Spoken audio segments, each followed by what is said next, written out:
Tonton video ini sampai selesai agar Anda tidak gagal paham.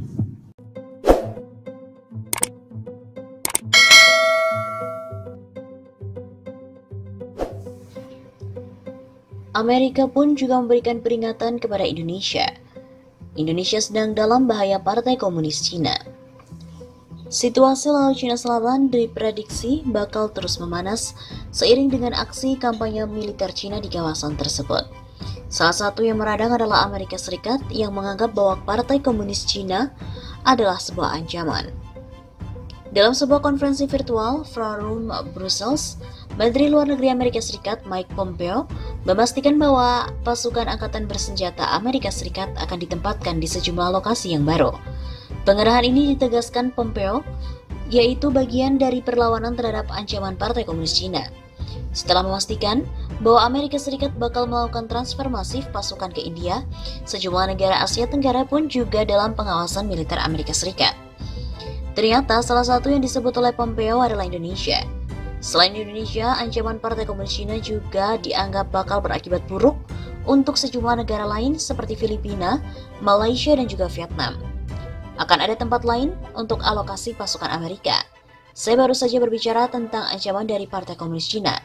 Ada ancaman untuk India, Vietnam, Indonesia, Laut Cina Selatan, dan Filipina. Ucap Pompeo dikutip dari Hindustan Times. Kami juga berpikir bahwa itu adalah tantangan waktu bagi kami, dan kami memastikan kami punya sumber daya untuk melakukan pengamanan. Akhir pekan lalu, pihak Tentara Nasional Indonesia atau TNI sudah mengerahkan 4 kapal perang ke perairan Natuna. Dalam sebuah berita militer pada tanggal 19 Juni, Panglima Komando Armada 1 Laksamana Muda TNI Ahmad Heri Purwono memastikan pengerahan ini adalah sebuah respon TNI dari memanasnya tensi konflik di Laut Cina Selatan. Saat ini, situasi meningkatnya tensi di Laut Cina Selatan ditandai dengan hadirnya kekuatan angkatan laut negara-negara yang berkepentingan, menimbulkan kekhawatiran di negara-negara kawasan. Begitu kata Panglima Komando Armada 1 Laksamana Muda TNI Ahmad Heri Purwono. 4 kapal perang yang sudah siap siaga di perairan Natuna adalah KRI Bung Tomo 375, KRI Yosudarso 353, KRI Wiratno 379, dan KRI Bontang 907. Terkait dengan hal ini pun ditanggapi oleh Wakil Ketua Umum Gerindra yaitu Fadlizon. Dia pun juga meminta kepada Kementerian Luar Negeri untuk menjawab pernyataan dari Amerika Serikat itu. Harus dijawab ini oleh @menlu.ri. Begitu katanya dikutip dari akun Twitternya. Netizen juga turut mengomentari tanggapan Fadlizon tersebut. Seperti salah satu netizen mengatakan bahwa terjajah dalam diam. Tak perlu ditanggapi pernyataan seperti tersebut. Kata yang lainnya. Diberitakan sebelumnya, Indonesia dan Malaysia pun berpotensi terseret konflik di Laut Cina Selatan. Laut Cina Selatan saat ini tengah menjadi perhatian internasional. Konflik antara Cina dan negara-negara yang mengklaim wilayah mereka di Laut Cina Selatan semakin meningkat. Hal ini kian meningkatkan tekanan terhadap Indonesia dan Malaysia sebagai kekuatan utama di kawasan. Kedua negara tersebut bisa berpotensi terseret konflik dengan Cina di Laut Cina Selatan. Mengutip dari CNN, pada hari Senin 8 Juni yang lalu, kapal-kapal Cina dan Malaysia terperangkap dalam konflik besar selama lebih dari 1 bulan sejak awal tahun 2020 di dekat Pulau Kalimantan di Laut Cina Selatan. Konflik itu terjadi saat kapal Malaysia, Capella Barat, tengah mencari sumber daya di perairan yang juga diklaim oleh Beijing. Saat itu, sebuah kapal survei Tiongkok disertai dengan kapal penjaga pantai berlayar ke daerah tersebut dan mulai melakukan pemindaian menurut gambar satelit yang dianalisis oleh Institut Transparansi Maritim Asia. Hal itu pun kemudian direspon oleh Malaysia dengan mengerahkan kapal ke daerah tersebut, di mana didukung oleh kapal perang Amerika Serikat yang melakukan latihan bersama di Laut Cina Selatan. Beijing juga mengklaim tengah melakukan kegiatan normal di perairan di bawah yurisdiksi Tiongkok. Kendati selama berbulan-bulan, kapal-kapal Cina dituding memburu kapal-kapal negara lain, di mana mereka mencoba untuk mengeksplorasi sumber daya di perairan yang diklaim Cina adalah miliknya. Sekarang, para ahli pun mengatakan Cina mengadopsi taktik yang semakin kuat dan berisiko memicu konflik baru dengan kekuatan regional, terutama seperti Malaysia dan Indonesia.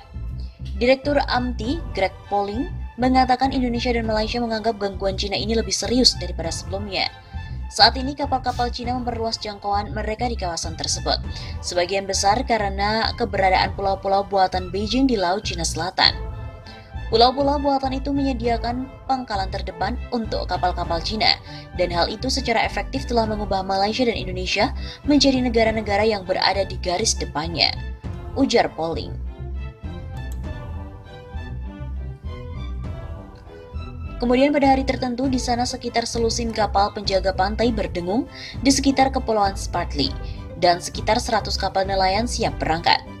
Laut Cina Selatan adalah daerah yang paling diperebutkan di dunia dengan tumpang tindih klaim dari Cina, Vietnam, Filipina, Malaysia, Brunei, Taiwan, dan juga Indonesia.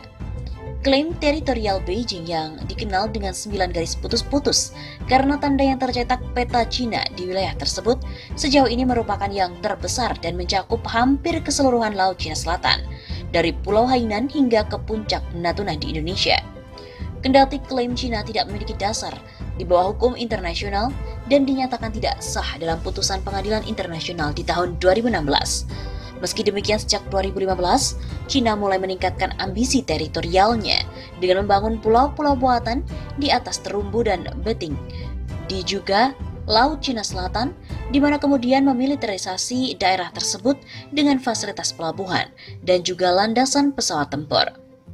Pulau-pulau ini penuh dengan radar dan kemampuan pengawasan. Mereka melihat semua yang terjadi di Laut Cina Selatan. Di masa lalu, Cina tidak tahu di mana kamu mengebor. Sekarang mereka pasti tahu. Begitu kata Poling. Para ahli pun juga mengatakan Beijing telah menciptakan armada penjaga pantai dan kapal penangkap ikan yang dapat dikerahkan di Laut Cina Selatan untuk mengganggu kapal penuntut lain atau berlayar di daerah yang sensitif secara politik.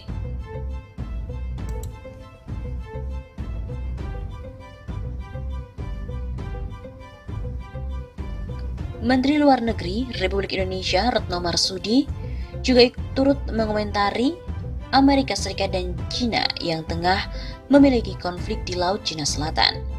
Ia mengatakan bahwa Indonesia telah menyerukan agar pihak-pihak yang terlibat ketegangan di Laut Cina Selatan saling menarik diri dan menjaga stabilitas serta perdamaian.